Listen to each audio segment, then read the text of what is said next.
magic in Dungeons & Dragons is weird. Now, that's kind of a given, because any fantasy setting is going to be strange in some odd and unusual ways.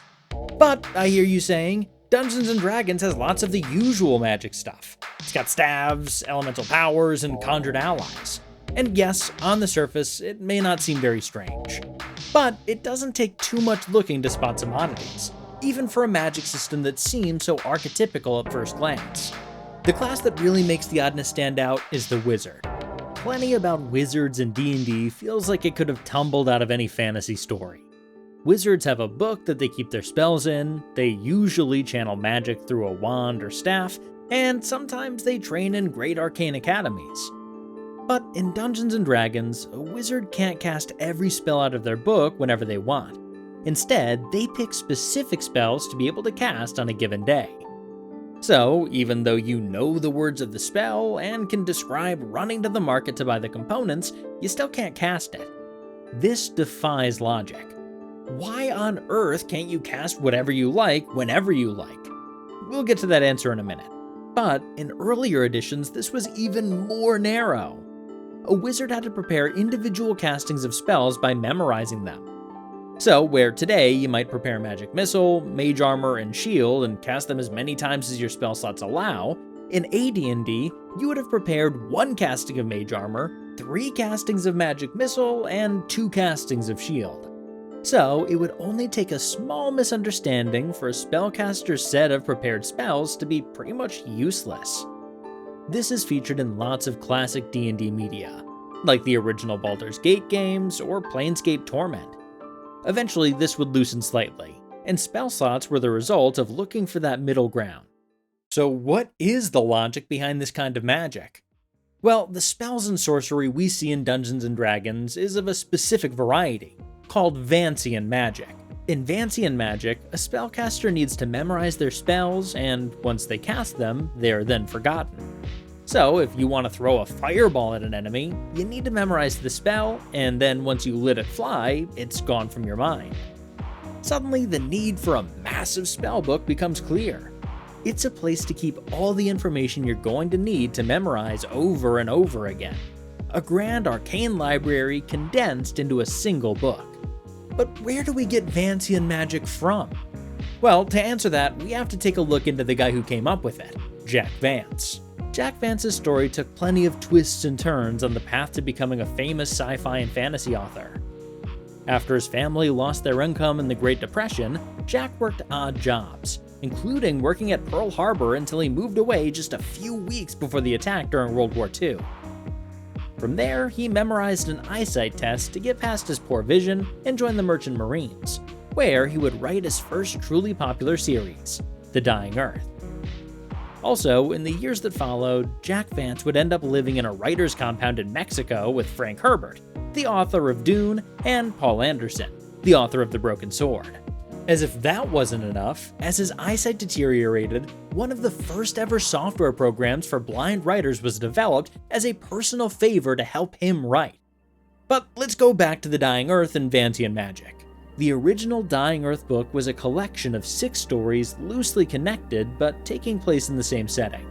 The far future of Earth when the sun of our solar system is preparing to devour the world. Don't worry, that won't be for about 5 billion years.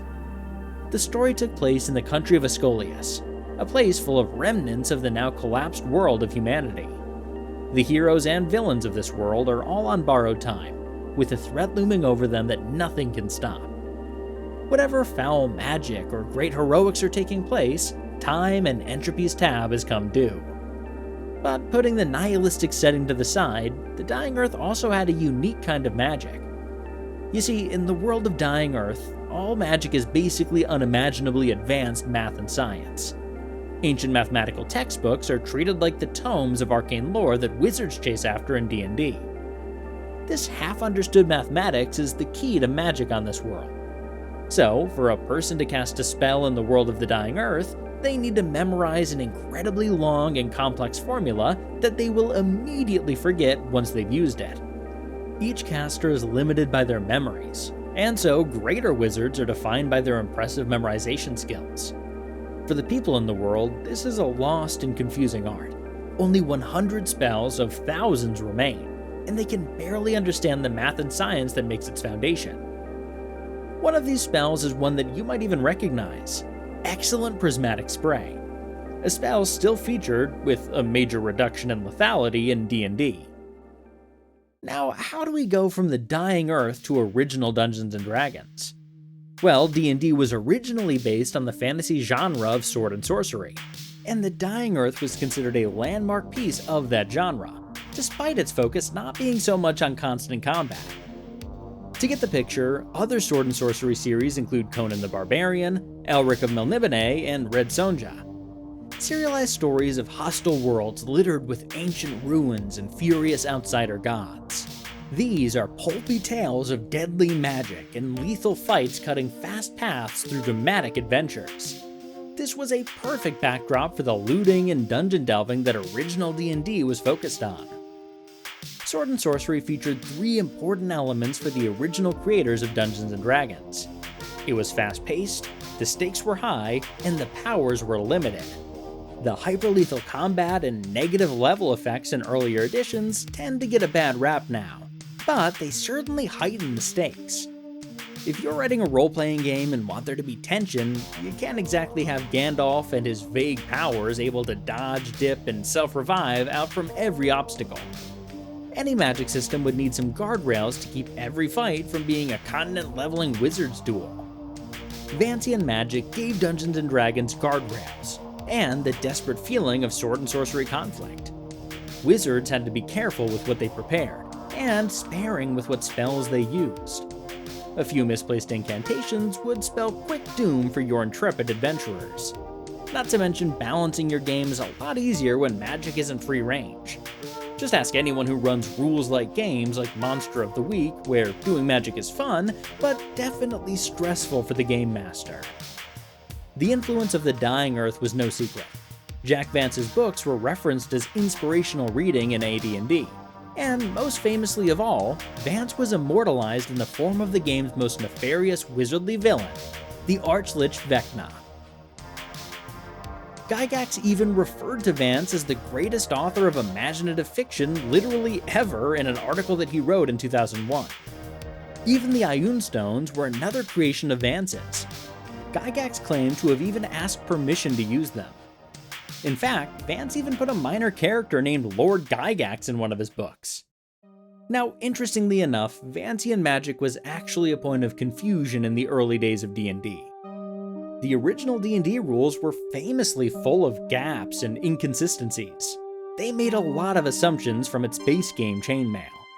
There are tons of anecdotes of early players misunderstanding the rules for memorization and thinking they could cast each memorized spell infinite times. When Gygax clarified the rule, lots of players were hugely disappointed.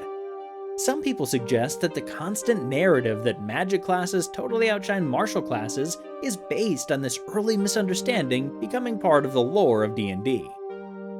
Gygax wasn't the only person to riff on this version of fantasy magic. In the Terry Pratchett Discworld series, there are a few spells of devastating power that follow similar rules. These living spells take shelter in a wizard's mind, but can also leave at any time. It's interesting to consider the life of a character in constant study, and to imagine the personality that a spell might have if it were something closer to alive than just words on a page. What do you make of Vantian Magic? Should we return to a world of memorizing each casting of every spell? Or would you rather leave spell slots behind for something like the spell point system? Let us know in the comments. Subscribe and stay foolish.